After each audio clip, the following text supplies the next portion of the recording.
আসসালামু আলাইকুম এভরিওয়ান, কি অবস্থা, কেমন আছো তোমরা? আশা করি সকলেই অনেক ভালো আছো। তোমাদের দোয়া এবং ভালোবাসায় আমিও অনেকটাই ভালো আছি। তো তোমাদের ভাইদের চোখের মনি গল্পের 4 নম্বর পর্ব নিয়ে হাজির হয়ে গেলাম। তো চলো বেশি কথা না বলে করি দেরি, চলো আজকের গল্প শুরু করি। নুহা ও রুস্তম আলী মির্জা কুটিরের এক পাশে অবাক হয়ে তাকিয়ে তাকিয়ে দেখছে। বাড়িটাকে বিশাল বড় সাদা প্রাসাদ বললেও ভুল হবে না। বাগানে নানা রকম বাহারি ফুলের বাহার, এক পাশে একটা বড় দোলনা।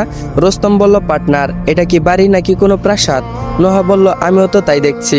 বস আমাদের এইখানে কেন ডাকলো? রুস্তম বলল, ভেতরে না গেলে কেমনে বুঝবো? নুহা বলল, চল ভেতরে যাই, খবরদার কোনো জিনিস চুরি তো দূরের কথা, হাতও লাগাবি না। রুস্তম বলল, আচ্ছা। নুহা ও রুস্তম সদর দরজা দিয়ে ভিতরে ঢুকলো। সোফায় 4 ভাই বোনকে খাবার খাওয়ানোর জন্য প্রস্তুতিতে ব্যস্ত। ইশাদ কোলে করে বনুকে নিচে নিয়ে এসে সোফায় বসিয়ে দিল। উষার সামনে এখন পুরো ডাইনিং টেবিলে খাবার হাজির। ওরূপ এক পাশে দাঁড়িয়ে ভাইদের কাণ্ড দেখছে আর মুচকি মুচকি হাসছে। আদিল বলল, বনু স্যুপটা খেয়ে নে তো। ঈশান বলল, তোকে কিন্তু 1 গ্লাস দুধ খেতে হবে, এমনিতেই শরীরে কোনো শক্তি নেই। অর্ণব বলল, বনু এই ফলের পিসটা খেয়ে নে প্লিজ। ইশাদ বলল, লক্ষ্মী বনু আমার, কিছু একটা মুখে তো দে। উষা বলল, আমার কিছু খেতে ভালো লাগে না। ঈশান বলল, এটা আবার কেমন কথা? কিছু একটা তো মুখে দে, মুখে দিয়ে ওষুধ তো খেতে হবে। অর্ণব বলল, আজকে আবার ডক্টরের কাছে যেতে হবে, মাথার পরীক্ষা করবে। এক্ষুনি যদি কিছু না খাও তবে ওষুধ কিভাবে খাবে? জাদু বোন আমার। ইশাদ বলল, একটুখানি খেয়ে নাও বনু। উষা বলল, আমার গা গুলিয়ে আসছে, কেমন বিচ্ছিরি খেতে, আমাকে খাবার নিয়ে এত জোর করো কেন? আদিল বলল, আমি বুঝি না বনুর খাবার খেতে এত কষ্ট কেন লাগে, অন্য কিছু নিয়ে তো এত চেঁচামেচি করতে হয় না, যতটা না এই খাবার নিয়ে আমাদের হয়রানি করতে হয়। ঈশান বলল, বনু সবকিছু ভুলে গেলেও আমাদেরকে খাবার নিয়ে এতটা অবস্থা নাজেহাল করতে ভুলেনি। অনেক কষ্ট করে উষাকে কিছু খাবার খাইয়ে দিয়ে 4 ভাই বনুকে তৈরি করতে লেগে গেল। অর্ণব বলল, আদি চিরুনিটা নিয়ে আয় তো, আমি বনুর মাথাটা আশ্রয় দিয়ে বেনুনি করে দেই। ইশাদ বলল, আমি বনুর জুতা নিয়ে আসছি। আদিল বলল, আচ্ছা ভাই আমি যাচ্ছি। ঈশান বলল, কোন ড্রেস পরবি বনু? আমায় বল, আমি নিয়ে আসছি। উষা বলল, ড্রেস? কোন ড্রেস? ড্রেস কাকে বলে? আমি ড্রেস দিয়ে কি করব? ঈশান বলল, বনু আমার, তুই চুপ কর, তোকে কিছুই করতে হবে না, তোর ড্রেস মেয়ে সার্ভেন্টরা পাল্টে দিবে আর আমরা তোকে রেডি করে দিব। অর্ণব বলল, বনু এত নড়াচড়া করিস না। মেয়ে সার্ভেন্ট বলল, স্যার আপনাদের হয়েছে, আমরা ম্যাডামকে ড্রেস চেঞ্জ করে দিব। আদিল বলল, এই যে বনুর জুতা। অর্ণব বলল, তোমরা নিয়ে যাও, তবে সাবধানে, আমার বনু যেন একটা ফুলের টোকা পরিমাণেও ব্যথা না পায়, আর যদি বাই এনি চান্স আমার বোন সামান্য ব্যথা পায় তাহলে। আদিল বলল, তোমাদের চাকরি এখানেই শেষ। মেয়ে সার্ভেন্ট বলল, ওকে স্যার, ভয়ে ভয়ে কথাটা বলল। মেয়ে সার্ভেন্ট ওষাকে নিয়ে চলে গেল। এতক্ষণ 4 ভাই বোনের প্রতি এত ভালোবাসা দেখছিল নুহা, নিজের অজান্তে চোখ দিয়ে টপ টপ করে পানি পড়ে গেল। ভাইয়ের ভালোবাসা কি সেটা ওর কপালে জোটেনি, ভাইয়ের ভালোবাসা কি সেটা বলতেও পারবে না সে। নুহা বলল, আজ যদি আমার ভাই থাকতো তবে সেও বোধহয় আমার পাশে এইভাবেই থাকতো, তাহলে হয়তো আমার জীবনটাও অন্যরকম হতো, আমাকে এই চুরি ছিনতাই করতে হতো না। ওই মেয়েটার ভাগ্য কত ভালো, 7 কপালের ভাগ্য নিয়ে মেয়েটা এই পৃথিবীতে এসেছে। আল্লাহ হয়তো সবার কপালে এমন কিছু লেখেনি, তাই হয়তো আমি আজ গৃহহীন ছন্ন ছাড়া জীবনযাপন করছি। মনে মনে কথাটা বলল। অরূপ বলল, এই তোমরা কারা, এইখানে কি করছো, ভিতরে কিভাবে ঢুকলে? নুহা ও রুস্তমকে দরজার সামনে দেখে অরূপ অনেকটা চিৎকার করে উঠল। 4 ভাই মাত্র টেবিলে ব্রেকফাস্ট করতে বসেছিল। অরূপের কথায় দরজার দিকে তাকালো। অরূপ বলল, তোমাদের এখানে কে আসতে বলেছে? রুস্তম বলল, আমাগো হেই সাহেবাইতে কইছে। হ্যাঁ নাকি আমাগো 2 জনরে কাম দিব? নুহা বলল, রুস্তম সত্যি কথা বলেছে। অরূপ বলল, দেখে তো বেশি একটা ভদ্র বলে মনে হচ্ছে না, চুরি করার ধান্দায় এসেছো নাকি? কে আসতে বলেছে তোমাদেরকে? সত্যিও কি কেউ আসতে বলেছে নাকি মিথ্যা? ঈশান বলল, আমি আসতে বলেছি। অরূপ বলল, কিন্তু কেন ছোট ভাই? ঈশান বলল, আমাদের কিছু সার্ভেন্ট লাগবে, তাই আমি আসতে বলেছি। আদিল বলল, কিন্তু আমাদের তো কোনো সার্ভেন্ট লাগবে না। ঈশাদ বলল, সত্যি কি সার্ভেন্ট লাগবে নাকি অন্য কিছু? ভ্রু নাচিয়ে কথাটা বলল। ঈশান বলল, তুই চুপ কর তো। নুহা ও রুস্তম এই দিকে এসো, তোমাদেরকে আমাদের ভাইয়ের সাথে পরিচয় করিয়ে দেই। ঈশান ওদের 2 জনকে ডাইনিং টেবিলের সামনে নিয়ে গেল। নুহার পরনে আজ হালকা আকাশি কালারের সেলোয়ার কামিজ, মাথায় ওড়না দিয়ে ঘোমটা দেওয়া, অনেকটা বউ বউ লাগছে। ঈশান আর চোখে না চাইলেও বারবার তাকাচ্ছে। মেয়েটার জীবন কাহিনী শোনার পর আরো বেশি ভালো লেগে গেছে। ঈশান বলল, বড় ভাইয়া, ওর নাম নুহা আর ওর নাম রুস্তম আলী, এখন থেকে বাড়ির অনেক কাজ আছে সেগুলো করবে। ঈশাদ বলল, কি কাজ আছে? আমার জানা মতো বাসার আলাদা কাজের জন্য সার্ভেন্ট আছে, নতুন করে কোনো লোকের প্রয়োজন নেই। ঈশান বলল, তুই চুপ করবি, একদম নাক গলাতে আসবি না এসব ব্যাপারে। তুই বাসার খবর কি রাখিস নাকি? সারাক্ষণ তো ওই বাস্কেটবল নিয়ে পড়ে থাকিস, সেটা নিয়েই থাক। ঈশাদ কথা শুনে অবাক হয়ে তাকিয়ে আছে। হা করে তাকিয়ে রইল ঈশানের দিকে। ঈশান বলল, নুহা আমাদের মতো এতিম, ওর বাবা মা মারা গেছে অনেক আগেই। ছোট থেকে বড় হয়েছে এতিমখানায়, সেখান থেকে বড় হওয়ার পর কাজের জন্য ঢাকায় এসেছিল। কিন্তু মেয়ে মানুষ দেখলেই তো আমাদের ছেলেদের মাঝে পশুত্ব জেগে ওঠে, তাই নিজেকে অন্য পুরুষের কাছে সঁপে না দিয়ে চুরি ছিনতাই বেছে নিয়েছিল। আমার সাথে সেই দিন দেখা হয়েছে, ওর সবকিছু জেনে আমি ওকে কাজ দেওয়ার সিদ্ধান্ত নিয়েছি। বল ভাইয়ারা, আমি কি ভুল কিছু করেছি? ঈশাদ বলল, তুই এত ফাদার ঈশান হলি কবে থেকে? তুই যে এত দয়াবান তা তো আমার জানা ছিল না। ঈশান বলল, তোর কপালে মার আছে, রেডি থাকিস। দাঁত কটমট করে তাকিয়ে বিড়বিড় করে কথাটা বলে ঈশাদের দিকে খায়া ফালামো লুক দিল। ঈশাদ বলল, যা সত্যি তাই তো বলেছি, অমন করে তাকিয়ে লাভ নেই। আমি আবার ভুল কিছু বলি না। ঈশাদ ডোন্ট কেয়ার ভাব নিয়ে জোশের গ্লাসে শব্দ করে চুমুক দিল। আদিল বলল, তুই চুপ করবি? অর্ণব বলল, মেয়েটার পরিচয় তো দিলি, কিন্তু ওই চিকনা চাকনা ছোকরাটাকে? ঈশান বলল, ও রুস্তমের কথা বলছো? আচ্ছা, ওর নাম হলো রুস্তম আলী। ছোটবেলায় রাস্তা থেকে এক চোর ওকে নিয়ে বড় করেছে। পড়াশোনা করার তো সুযোগ পাইনি, বরং ছোট থেকে চুরি করেছে, তারপর ছিনতাইকারীতে ঢুকেছে। ভাইয়া, ওরা দুজন খারাপ কাজে ছিল। আমরা যদি ওদের ভালো কাজ করার জন্য সুযোগ দেই, তাহলে ওরা আর খারাপ কাজ করবে না। রুস্তম বলল, হ বস, আমগো যদি একটা কাজ দিতেন তাহলে আমরা আর চুরি ছিনতাই করতাম না। নোহা বলল, হ্যাঁ স্যার, আমাদের একটা সুযোগ দিয়ে দেখতে পারেন, আমরা ভালো হতে চাই। অরূপ বলল, তোমরা যে এই বাড়ি থেকে চুরি করে পালাবে না, তার কি কোনো গ্যারান্টি আছে? নোহা বলল, তবা তবা, কি বলেন এসব? আমরা যে প্লেটে খাই সেই প্লেটে ছিদ্র করি না। আদিল বলল, বড় ভাইয়া কি বলো তুমি? অর্ণব বলল, আমার মনে হয় ওদের ভালো হওয়ার একটা সুযোগ দেওয়া উচিত। তোমাদের যা লাগবে আমাদেরকে বলবে, আমরা সবকিছু দেব। তবে এই বাড়ির কোনো জিনিস চুরি করলে তাহলে ব্যাপারটা খারাপ হয়ে যাবে। ঈশান বলল, ওরা কি কাজ করবে? অর্ণব বলল, নোহা, তুমি আমাদের জন্য রান্নার কাজে সহযোগিতা করবে। রুস্তম আলী, তুমি বাজারের জন্য সহযোগিতা করবে। ওরূপ ওদের কাজটা বুঝিয়ে দে। ওরূপ বলল, আপনি চিন্তা করবেন না বড় ভাই, আমি থাকতে আপনাদের কোনো চিন্তা নেই, আমি সব বুঝিয়ে দেব। এই চলো আমার সাথে। ঈশান বলল, নোহা ওর সাথে যাও, ও তোমাদেরকে সব কাজ বুঝিয়ে দেবে। নোহা বলল, অনেক ধন্যবাদ আপনাকে। ঈশান বলল, এটা আমার দায়িত্ব। নোহা বলল, আচ্ছা আসছি। ঈশান মনে মনে কথা বলল, তুমি কি বুঝবে, তোমাকে আমার চোখের সামনে নিয়ে এলাম কেন? যাতে কোথাও হারিয়ে যেতে না পারো। আমার জিনিস আবার অন্য কারো নজর রাখতে পছন্দ করি না। অরূপ ওদের দুজনকে নিয়ে গেল। ঈশাদ টিস্যু দিয়ে মুখ মুছতে মুছতে ঈশানের কানের কাছে গিয়ে ফিস ফিস করে বলল। ঈশাদ বলল, কেসটা কি রে শান? লাভ ম্যাটার কেস মনে হচ্ছে, কবের থেকে শুরু করলি? শান বলল, তুই ভাগলি এখান থেকে? তারিনের কথাটা বড় ভাইকে বলবো না কিরে? রুনা চেয়ে বলল। ঈশাদ বলল, চুপ কর, তোকেও আমি কিছু বলবো না লক্ষ্মী ভাই আমার, তুই চুপ কর, আমিও চুপ করে থাকবো। আমিও চুপ, তুইও চুপ। ঈশান বলল, কাউকে ব্ল্যাকমেল কি করে করতে হয় সেটা আমি ভালো করেই জানি, তাই আমার সাথে পাঙ্গা নিতে আসছিস না? ভাগ এখান থেকে। নিউ ইয়র্ক সিটি, বিশাল বড় রুমে মিটিংয়ে ব্যস্ত অচেনা ছেলেটি। মনটা আজ অনেক অনেক খুশি, তার বোনের মৃত্যুর প্রতিশোধ আজকে নিতে পারবে। যে কষ্টটা 3 বছর যাবৎ তিল তিল করে শেষ করে দিচ্ছে, সেই কষ্ট থেকে অবসান নিবে। মির্জারাও বুঝবে বোনকে হারানোর ব্যথা কাকে বলে। হঠাৎ করে মোবাইল বেজে উঠল অচেনা ছেলেটির। মিটিং এর মধ্যে ফোন কল ধরাও যায় না, কিছুই করা যায় না, তাই বারবার ফোনটা কেটে দিচ্ছে। তারপরও ফোনের অপর পাশে থাকা ব্যক্তিটি বারবার ফোন দিয়ে যাচ্ছে। মিটিং শেষ করে কল ব্যাক করলো সে। এতক্ষণ তার ভাই কল করছিল। ভাই কল ধরার সাথে সাথে এক প্রস্তাব বকে দিল আর বলল, কি ব্যাপার, তোর কি কোনো কমন সেন্স নেই? আমি বারবার কল কেটে দেওয়ার পরও কেন কল দিয়ে যাচ্ছিস? আমি মিটিং এ থাকলে যে ফোন ধরি না সেটা কি তুই জানিস না?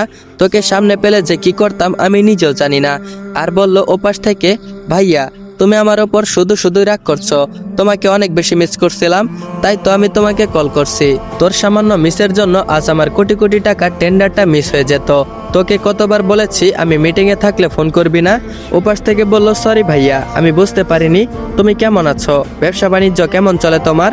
ছেলেটা বলল, বনিতা না করে কেন কল দিয়েছিস সেটা বল। ওপাশ থেকে বলল, এই তো আমার সুইট ভাইয়া, আমার কথা বলার ধরন দেখেই বুঝে যাও আমি কেন কল করেছি। আমার লাখখানিক টাকা লাগবে, পাঠিয়ে দাও তো। আর বলল, কত টাকা লাগবে? ওপাশ থেকে বলল, 4-5 লাখ হলেই চলবে। ছেলেটা বলল, ওকে পাঠিয়ে দেব, তোর ব্যাংক অ্যাকাউন্টে পেয়ে যাবি, তবে এর আগে আমার উষার খবর দে। ওপাশ থেকে ছেলেটা বলল, আজ 4 ভাই তাদের বোনকে নিয়ে হসপিটালে গিয়েছে। তোমার কথা মতো আমি ওদের লোকজনের মধ্যে বডিগার্ডদের মাঝে ঢুকিয়ে দিয়েছি আমাদের বডিগার্ড। এছাড়াও 24 ঘন্টা তদারকির জন্য তো আরো লোক আছেই। সিসিটিভি ফুটেজও লাগিয়ে ফেলবো। ওদেরকে ফাঁকি দেওয়া এত সহজ নয়, অনেকটা টাফ হয়ে যায়। জীবনটাকে হাতে নিয়ে কাজ করতে হয়। যদি কিছু একটা টের পেয়ে যায় তাহলে আমাদের লোক তো মির্জাদের হাতে মরবেই, সাথে আমি তো আছি। ছেলেটা বলল বি কেয়ারফুল, সাবধানে কাজ করিস, কোনো কাকপক্ষীয় যেন টের না পায়। ওই পাশ থেকে বলল মির্জাদের কথা তো বাদই দিলাম, ওই যে ওদের 24 ঘন্টা তদারকি করা চামচা ওরূপের থেকে লুকিয়ে কাজ করাটা অনেকটা কঠিন হয়ে যায় ভাইয়া। একদম মির্জাদের পোশাকর। উষাকে 4 ভাইয়ের মতো ওরূপ অনেক ভালোবাসে। তাছাড়া উষার আশিক জিবরান খান তো আছেই। এতগুলো মানুষকে বোকা বানানো তো আর সহজ নয়। আমার বেশি ভয় করে ওরূপকে। আজকাল ওর মতো ভালো ছেলে কখনো পাওয়া যায় না। ওর বোধশক্তি অনেক বেশি ভালো। কোনটাতে মির্জাদের ভালো হবে, কোনটাতে খারাপ হবে, সেটা ওরূপ তার জীবন বাজি রেখে পরখ করে দেখে। তারপর এই পাশ থেকে ছেলেটি বলল, ওরূপকে টাকা দিয়ে কিনে নে, তাহলেই তো সব সমস্যার সমাধান হয়ে যায়। ছেলেটা বলল, কি যে বলো না ভাইয়া, মির্জাদের জন্য ওর জীবন বাজি রাখতেও দ্বিধা করে না যে ছেলে, সেই কিনা টাকার বিনিময়ে তাদের বিরুদ্ধে যাবে। বলতে পারো মির্জাদের আরেক ভাই ওরূপ। ওর সাথে নামের টাইটেলও তো লাগিয়েছে মির্জা, মোহাম্মদ ওরূপ মির্জা। তারপর ওই ছেলেটি বলল, তোকে এত কিছু বলতে বলেনি, আমাদের ওরূপকে লাগবে, টাকা দিয়ে কিনে নে ব্যাস। ওদের বিশ্বাসী মানুষ দিয়ে ওদেরকে শেষ করব। ছেলেটা বলল, তুমি কি ভাবছো আমি কি চেষ্টা করিনি? কিছুদিন আগে ওরূপকে টাকা দিয়ে কিনতে পাঠিয়েছিলাম, কিন্তু একটাও জিন্দা ফেরিনি, এমনকি একটারও লাশ খুঁজে পাইনি। 4-5 জনকে একাই মেরে তারপর লাশ গুম করে দিয়েছে। ভাগ্যিস সেদিন আমি চাইনি, নইলে আমিও এখন কবরও নয়, একটা ড্রেনে পড়ে থাকতাম হয়তো। ছেলেটা বলল, তোর ভাষণ দেওয়া হয়েছে, এবার চুপ কর। আজকে রাতের প্ল্যান যদি কোনো রকম ব্যাঘাত ঘটে, তাহলে তুই নিজেকে কবরে খুঁজে পাবি। ওপাশ থেকে বলল, তুমি কোনো চিন্তা করো না, আমি সবকিছুর ব্যবস্থা করে রেখেছি, এখন শুধু রাত আসাটা বাকি। ভাইয়া আমার টাকাটা কিন্তু পাঠিয়ে দিও। ছেলেটা বলল, ওকে, তুই আমাকে মির্জা কুটিরের সকল আপডেট দিবি, ওদের ভাই বোন সকল তথ্য আমার চাই। কলটা কেটে দিল অচেনা ছেলেটি, মুখে তার শয়তানি হাসি। মির্জাদের সর্বনাশ করতে পারবে, ওদের বোনকে মেরে ওদেরকে জিন্দালাশ বানিয়ে দেবে, যেমনটা এখন ও রয়েছে, নিজের প্রাণের বোনটাকে হারিয়ে, যাকে সে পাগলের মতো ভালোবাসতো। হঠাৎ করে অচেনা ছেলেটি হাঁটু মরে বসে চিৎকার করে কাঁদতে লাগলো, আকাশের দিকে তাকিয়ে কান্নায় ভেঙে পড়ল আর বলল, আমি কাউকে ছাড়বো না বনু, আমি কাউকে ছাড়বো না। যাদের কারণে তুই এই পৃথিবী ছেড়ে আমাকে ছেড়ে গিয়েছিস, তাদের সবাইকে আমি এক এক করে শাস্তি দেব। তাদের বোনকেও আমি তোর কাছে পাঠিয়ে দিব, তখন ওরাও বুঝবে বোনকে হারানোর ব্যথা কাকে বলে। অনেক মিস করি তোকে বনু, অনেক বেশি মিস করি তোকে। সারাটা দিন বনুর খেয়াল রাখতে রাখতে কেটে গেছে।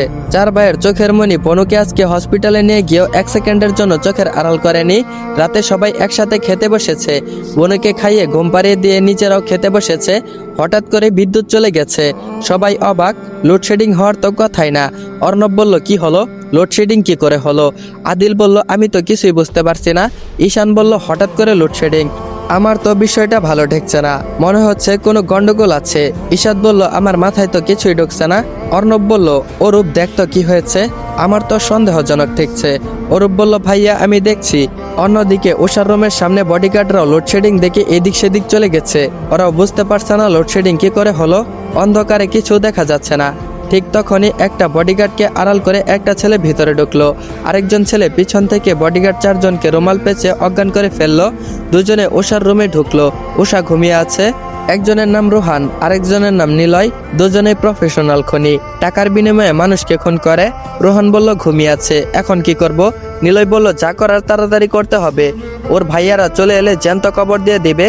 রোহান বলল, তুলে নিয়ে যাওয়া কখনোই সম্ভব না, এত বড় একটা আটার বস্তা নিয়ে আমি হাঁটতে পারবো না, তোর মন চাইলে তুই নিয়ে আয় মেয়েটাকে। নিলয় বলল, আমাদের তুলে নিয়ে যেতে বলেনি, এখানে শেষ করে দিতে বলেছে। রোহান বলল, গলাটা কেটে দিব নাকি? নিলয় বলল, এটা করা রিস্ক হয়ে যাবে, তার চেয়ে বরং বালিশ চাপা দিয়ে দেই, খুব সহজেই কাজটা আসান হয়ে যাবে, আমাদেরও বেশি কষ্ট করতে হবে না, মেয়েটাও খুব বেশি কষ্ট পাবে না। রোহান বলল, জলদি কর, কেউ দেখে ফেললে বিপদ হয়ে যাবে। নিলয় বলল, আমি বালিশটা হাতে নিচ্ছি, তুই পা চেপে ধর, তাড়াতাড়ি করিস। রোহান বলল, ওই দিকটা যা, আমি এই দিকটা দেখছি। ড্রয়িং রুমে 4 ভাই ছোটাছুটি শুরু করেছে। অরূপ বলল, লোডশেডিং কেন হয়েছে সেটা দেখার জন্য। জেনারেটর রুমে যেতেই পিছন থেকে ভারী কিছু দিয়ে একটা আঘাত করলো তার মাথায়। অরূপ মাথা ধরে অজ্ঞান হয়ে নিচে পড়ে গেল। অর্ণব বলল, অরূপ এখনো আসছে না কেন? আদিল বলল, ভাইয়া আমাদের বোনও একা রুমে আছে।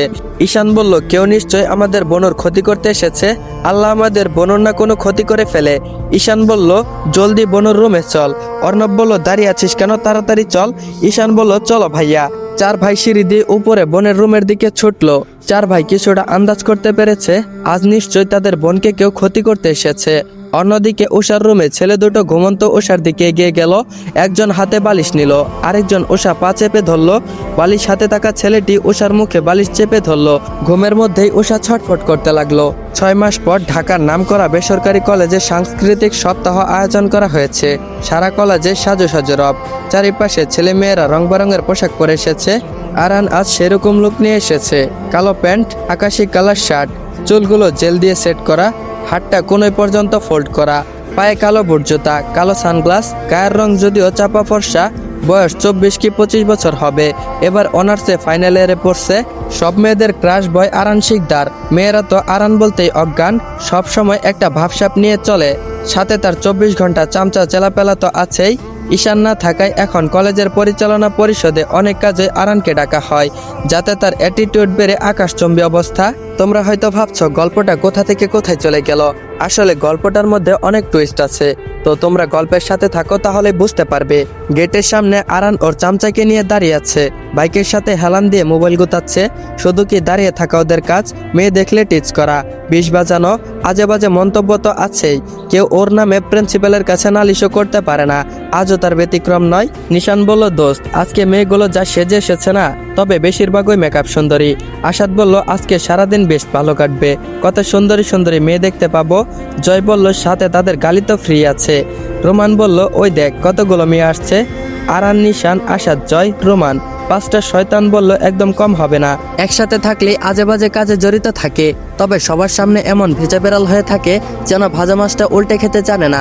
আসলে মাছের স্বাদ তো খাই, সাথে কাটা শুদ্ধি খেয়ে ফেলে। 4-5টা মেয়ে গেটের ভিতরে ঢুকতেই তাদের সামনে পথ আটকে দাঁড়ালো। আসাদ বলল, আরে সুন্দরীরা কোথায় যাচ্ছ তোমরা? নিশান বলল, আরান আমরা কি একাই ওদের সাথে কথা বলবো, নাকি তুইও যোগ দিবি? আরান বলল, আরে শালা, এই সময় আমাকে ভুলে যাস? কই সিগারেট খাওয়ার সময় তো ঠিকই আমার পিছনে পিছনে লেজ ধরে ঘুরে বেড়াস। মোবাইলটাকে পকেটে রেখে হাত দুটো দুই দিকে প্রসারিত করে সামনের দিকে এলো। মেয়েগুলো কিছুটা ভয় পেয়ে কুকড়ে দাঁড়িয়ে আছে। তাদের থেকে একজন কষ্ট করে সাহস জুটিয়ে বলে উঠল, আমাদের পথ আটকেছেন কেন? যেতে দিন আমাদের, আমরা আপনাদের কি ক্ষতি করেছি? রোহান বলল, আরান মামা এসব কি কয়? তুই সামনে দাঁড়িয়ে আছিস, তারপরও এই মাইয়া কথা কনের সাহস কেমনে পাইলো? মেয়েটা বলল, আমাদের যেতে দিন প্লিজ, আমরা কি করেছি? জয় বলল, তুমি আমাদের মন চুরি করেছ। এসব বলেই গান গাইতে শুরু করলো। আরান বলল, জয় চুপ কর, আরেকবার যদি গান গাস, আরেকবার গান গাইলে তোর গানের 14 গোষ্ঠীকে উদ্ধার করব। ওই মাঠে কাকতারোয়া বানিয়ে রোদের মধ্যে দাঁড় করিয়ে সাজিয়ে রাখবো তোকে। জয় বলল, আমার দরকার নেই, এমনিতেই ফেয়ারনেস ক্রিম মেখে অনেক কষ্ট করে চেহারাটা একটু পাল্টিয়েছি। ইস, ওই রোদে দাঁড়িয়ে থাকলে আমার চেহারাটা কালো করবো নাকি? সুন্দর হতে অনেক কষ্ট আছে। আমার ভাই অনেক কষ্ট করে মেয়েদের সুন্দর হওয়ার ক্রিম মেখে সুন্দর হয়েছে, আমি তো তাও ছেলেটারটা মেখেছি। আসাদ বলল, জয় হারামি, চুপ করবি নাকি? তুই তো আমাদের মান সম্মান সব প্লাস্টিক করে ফেলবি, আমাদের সুন্দর হওয়ার রহস্য সবাই জেনে যাবে। রোমান বলল, ওই শালা চুপ করবি, তোরা তো ছেলে জাতের কলঙ্ক, কি শুরু করলি তোরা? ওদের কথা শুনে মেয়েগুলো মিটমিট করে হাসছে। একজন আরেকজনের কানে ফিসফিস করে বলল, এই জন্যই তো বলি এই জয় কালোয়া এই কয়েকদিনে এত সুন্দর ধলাবান্দর কি করে হয়ে গেল। কথাটা বলে একযোগে সবাই হাসতে লাগলো। আরানের মুখে রাগ ফুটে উঠতে দেখে সবাই চুপ হয়ে গেল। যখনই আরান রেগে কিছু একটা বলতে যাবে, তখনই পিছন থেকে একটা মেয়ে জোরে ডাকলো। আনু বলল, আরান। মেয়েটাকে দেখে আরান কলেজের উল্টো দিকে দৌড়, ওকে আর পাইকে। মেয়েগুলো সেই ফাঁকে সেখান থেকে পালালো, মানে কেটে পড়লো। বাকি বন্ধুরা অন্যদিকে ঘুরে পালাতে নিলে অনু ওদের রাস্তা আটকালো। অনুকে হঠাৎ করে দেখে যে কেউ ভয় পেয়ে যেতে পারে। পুরো মুখে মেকআপ করে ভূত সেজে আছে, সারা মুখ সাদা আর হাত পা কালো। এই মেয়েটাকে দেখলে আরান সহ ভয় পেয়ে পালায় তার দলের সবাই। যাকে একবার ধরবে তাকে প্লেট নিয়ে রাস্তায় বসাবে। এই মেকআপ সুন্দরী আপা আরানের প্রেমে হাবুডুবু খাচ্ছে। আরান তো ওর হাত থেকে পালাতে পারলেই বাঁচে। আরানের কথা হলো মরে যাবে, তবুও অনুর সাথে প্রেম করবে না। দরকার পড়লে সারা জীবন চিরকুমার থাকবে, তাও অনুকে বিয়ে করা অসম্ভব। অনু বলল, কি ব্যাপার আরান, আমাকে দেখে এভাবে পালাচ্ছ কেন? আসাদ বলল, তোকে দেখলে কেউ পালাবে? দিনের বেলায় জলজন্ত পেতনি দেখলে কি কেউ ঠিক থাকতে পারে নাকি? বিড়বিড় করে কথা বলল। অনু বলল, আসাদ আমায় কিছু বললে নাকি? আসাদ বলল, আরে না না, কি বলবো তোমায় নিয়ে। অনু বলল, আমায় কেমন লাগছে? রোমান বলল, একদম মেকআপ পরি। জয় বলল, মেকআপের আলোয় আলোকিত সুন্দরী। নিশান বলল, মুখে লাইট জ্বলছে আর হাতে পায়ে লোডশেডিং। অনু বলল, কি বললে তোমরা? আসাদ বলল, তোর জন্য কি মার্কেটে হাতে পায়ে মাখার জন্য সুন্দর কিছু নেই? শুধু কি মুখটাকেই চোখে দেখিস? দয়া করে বোন আমার হাতে পায়েও কিছু মাখিস। রোমান বলল, বলি বোন, মেকআপ কি আজকে শেষ হয়ে গেছে নাকি? এত কম মেকআপ করে আসছিস যে? অনু বলল, মা সত্যিই কম হয়ে গেছে নাকি? আগে জানলে তো আরেকটু বেশি করে আসতে পারতাম। আরান আজ তাহলে আমার দিকে তাকাবেই না। জয় বলল, পুরো মেকআপের বক্স মুখে মেখে এসেছে আর বলে নাকি কম হয়ে গেছে। আল্লাহ, মাটিটা ফাঁক করো, আমি ঢুকে যাই। নিশান বলল, এক কাজ কর অনু, তুই বরং রোমানের সাথে মার্কেটে চলে যা, সেখান থেকে মেকআপ কিনে মুখে লাগিয়ে নিস। আসাদ বলল, আজকে তোকে রোমানে মেকআপের সব জিনিস কিনে দিবে। অনু বলল, সত্যি? বলেই চিৎকার করে উঠল। রোমান বলল, ওই না, আমি যাব না, আমার পকেট তো খালি করবেই, সাথে আমাকেও বন্ধক দিয়ে আসবে। পুরো কসমেটিক্সের দোকান উঠে আনবো, আমার কাছে কোনো টাকা নাই। ওরে হারামজাদারা, আমাকে ফাঁসাই দিলি কেন রে? আমার তো আজকে মার্কেটের সামনে প্লেট নিয়ে বসতে হইব। নিশান বলল, অনু তুমি রোমানকে নিয়ে তাড়াতাড়ি যাও, নইলে কলেজের অনুষ্ঠান শেষ হয়ে যাবে। তোমার তো আবার পরে আরাম তোমার দিকে তাকাবেও না। অনু বলল, তোমাদের অনেক ধন্যবাদ ভাইয়ারা, চলো রোমান ভাইয়া, আজকে আমি যা চাইবো তুমি তাই কিনে দিবে। রোমান উল্টো দিকে দৌড় দিতে নিলে জয় খপ করে হাতটা ধরে ফেললো। জয় বলল, রোমান মামা যাও কোথায়? রোমান বলল, শয়তান গলি, তোরা বন্ধ নামে কলঙ্ক, আমি যাব না, আমাকে ছেড়ে দে। অনু রোমানের হাত ধরে টানতে টানতে মার্কেটের দিকে যেতে লাগলো, আর রোমান ওর হাত ছাড়ানো পাওয়ার জন্য ছটফট করতে লাগলো। কিন্তু রোমান আজকে সারাদিন কান্না করলেও অনুর হাত থেকে ছাড়া পাবে না। আজকে রোমানের পকেট তো খালি হবেই, সাথে ওর বাবার ব্যাংক অ্যাকাউন্টও খালি হবে। নিশান বলল, আজকে রোমান স্টক করবে। আসাদ বলল, ভাগ্যিস মাথায় বুদ্ধিটা আসলো, নয়তো সারাদিন এই অনু নামক অসহ্যকর প্যারা থেকে বাঁচতে পারতাম না। আরান তো পালিয়ে বেঁচে গেল। জয় বলল, এই মেয়ে যদি আরানের দুঃসম্পর্কের আত্মীয় না হতো, তাহলে ওকে যে কি করতাম আমি নিজেও জানি না। সব সময় আমাদের পিছনে কেন লাগতে হবে ওকে? চিন্তা কর, আরানের মতো ছেলেও ওকে ভয় পায়, যাকে ধরবে পকেটের টাকা একদম শেষ। আমি বুঝি না এত মেকআপ করে কি করে। আসাদ বলল, প্রতিদিন যদি পুরো একটা মেকআপ বক্স মেখে আসে তাহলে তো লাগবেই। নিশান বলল, চল ভেতরে যাই। রোমানের অবস্থা আজকে খারাপ, শালা কিপটা জানি কোথাকার, এক প্যাকেট সিগারেট খাওয়াতে কষ্ট লাগে তার। এবার বুঝুক মজা, পুরো পকেট খালি করে তারপরেই ছাড়বে। এইদিকে মির্জা কুঠির মির্জা বাড়িতে কিরম জানি গম গম আমেজ বিরাজ করছে। বাড়ির সব সার্ভেন্টরা আজকে খুশি, তবে সেটা একটা বিষণ্ণতায় ঢাকা পড়েছে। কত মাস পর মির্জারা গতকালকে রাতে ব্যাংকক থেকে বাড়ি ফিরেছে। সবার কাছে খুশিটা যেন চাপা, কারণ সবার মাঝে একটা বিষণ্ণতা কাজ করছে। উষার রুমটা তালাবদ্ধ, চার ভাই চুপ করে বসে আছে, খাবার নাড়াচ্ছে, কেউ মুখে কোনো খাবার তোলেনি।